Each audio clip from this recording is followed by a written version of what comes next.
প্রিয় বন্ধুরা আসসালামু আলাইকুম। আজকে যদি লাহিড়ীহাট বালিডাঙ্গি উপজেলার লাহিড়ীহাট তেল পাম্পের অবস্থা আপনাদের দেখায় তাহলে বুঝতে পারবেন যে কত মানুষ আসে বর্তমানে তেল কেনার জন্য, কিন্তু তেল পাচ্ছে না।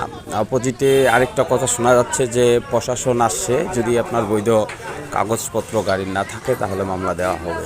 তখন আমাদের উত্তরবঙ্গের যে জনগণ, উত্তরবঙ্গের যে মানুষ, তারা তো ম্যাক্সিমাম গাড়ি আপনার লাইসেন্স করেনি, তাহলে তারা কিভাবে তাদের গাড়িগুলো চালাবে, তেল কোথায় পাবে?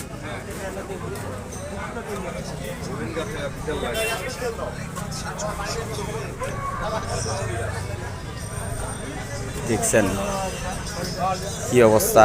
লাহিড়ীর তেল পাম্প থেকে প্রায় 500 ফিট দূর পর্যন্ত সিরিয়াল লাগিয়ে গেছে, দেখছেন,